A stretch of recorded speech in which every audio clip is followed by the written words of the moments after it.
creamed into a glass-encased bus stop, destroyed the bus stop, put about $6,000 worth of damage in the back end of the car, and I walked away without even a bump. I don't know. All I know is I heard a little whisper from my mom saying, "Would you just slow down?" And I did. There are a couple other times in my life that I've heard things. Reggie once was a voice of God to me. He spoke to me. We were talking about church stuff, and we were thinking about the fact that we really needed to have our own space eventually. And he said, "Hey, listen, we met in a rented Napa auto parts store for a while that had been abandoned." And I thought, at that moment, well, if they can do it in a Napa auto parts store, maybe we could do it in a strip mall thing next to the International Sports Club. And then they ended up closing out. Reggie was a voice of God to me. But the most profound voice of God in my life, there have been two. The first moment is one of the weirdest. I was down in Manhattan Beach, California, because I simply thought when I was a sophomore in college that it would be cool to spend a summer living on the beach as a beach bum, because I'm from California, and that's what college students do. They find a way to bum around. And so I finagled a situation so that I could go down and live in Manhattan Beach. There was a family that needed someone to house sit for them, and so I got to house sit for them, and I only had to pay $300 a month in rent. And it was near the beach. It was a cool little environment. But I remember I was working at a church as a worship intern, and I was holding my guitar in one hand and a big green folder in my other hand filled with music, and I was walking through the parking lot to get to the room where we were going to play some worship music and lead the Bible study in it. And I passed this gray car, and on the back of the gray car in the window was a little Purdue sticker. And I walked past the car, and I saw a Purdue sticker, and I had this weird spiritual moment where I just stopped in front of the car, and I was like, why am I standing here? Why am I staring at this car? Why am I looking at this sticker? I have no idea. I just felt like there was something special that God wanted to draw my attention to that car. I have no idea. So I walked in the room, and as soon as I walked in the room, the first thing I saw was a guy I barely knew, whose name was Steve. I didn't even know his last name at the time. I barely knew him. And he was sitting down at a table talking to some girl that I thought was cute. And I walked over there, and I sat down at that table. I said, "Hey, Steve, how you doing?" Pretended like I really knew him really well. And chatted with him some and said, "Hey, who's your friend?" He said, "This is my friend Jen. She's from Indiana. She goes to Purdue." And I was like, "That's your car!" Best opening line ever. Just, walk up to some girl and snap your fingers and point at her and be like, "That's your car!"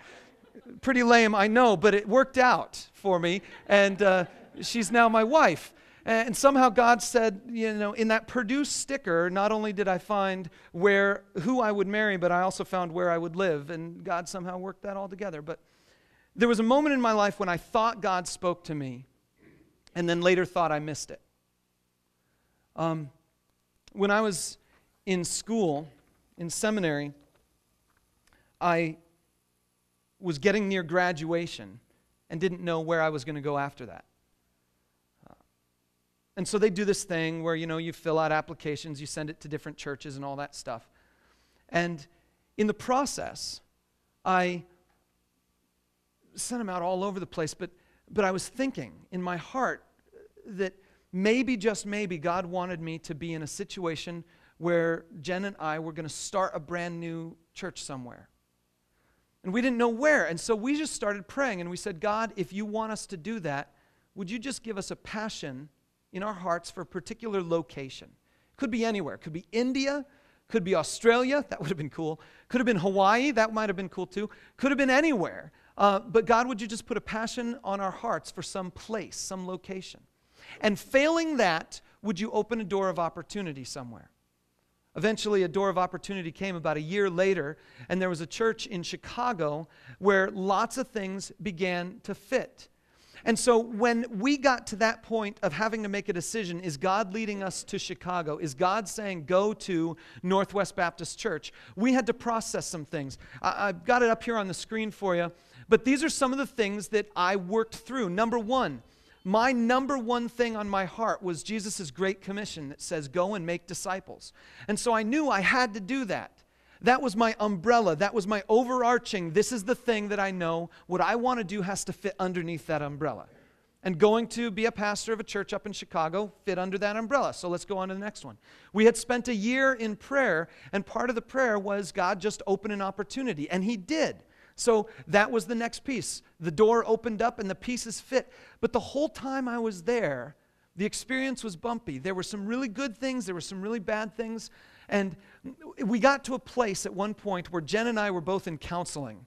Not because of anything going on in our marriage, although some of that was stressed, but just because we were frustrated with a lot of stuff and couldn't figure out what was next and how we were doing it. And there was a part of me that really said, did we mishear God? Did we miss what God wanted to do in our lives? And I had this big vision, I had this dream that what we would do as a church is we would be the church that blesses the people in the community so much that they would be thankful we were there. That they would be grateful that God had put us there. Whether they ever come to the church or not, when they hear about that church's name, they would be like, yes, I love the fact that church is in my neighborhood. That's what I wanted. And I had these big dreams. I wrote out a vision statement for the church and everything, and I was just burned out. And so I began to process a new whisper from God. And my passion led me back to that place where I was wondering, did God want me to start something brand new? And the only way I could figure that out was to go through this process again. And so let me tell you the process of our decision to leave and then to come here to Lafayette. First of all, my passions led me to a place called the Assessment Center, where basically I said, this is something that I want to figure out what kind of leader I am. And we went to this assessment center and they grilled us with personality profiles and 4 days of interviews and projects that we had to work on with other people to see how well we worked with other people and whether or not we had leadership skills and things like that. It was a madness of 4 days of just intensive grilling, training, all kinds of craziness. And then at the end of that process, they asked us to pray. And at 4:30 on Wednesday morning, I woke up and couldn't go back to sleep and nudged Jen and said, are you awake? And she said, yeah, I can't go back to sleep. So I said, maybe we're supposed to get up and pray. And so we got up and we prayed. And as we were praying, I remembered saying to God, God, I've got this vision, this dream for what I would like to see happen in this church. Is that really something you want to do? And I had this sense that He said yes. And then I said, do you want me to do it? And I had this initial thought just popped into my head that said no. And in that moment, I kind of had a sense of release from that experience. And then I talked to Jen, and she had been praying that whole morning, and she said, you know what? I wrote this down, and she read me what she had written down in her journal, and basically her writings in the journal said,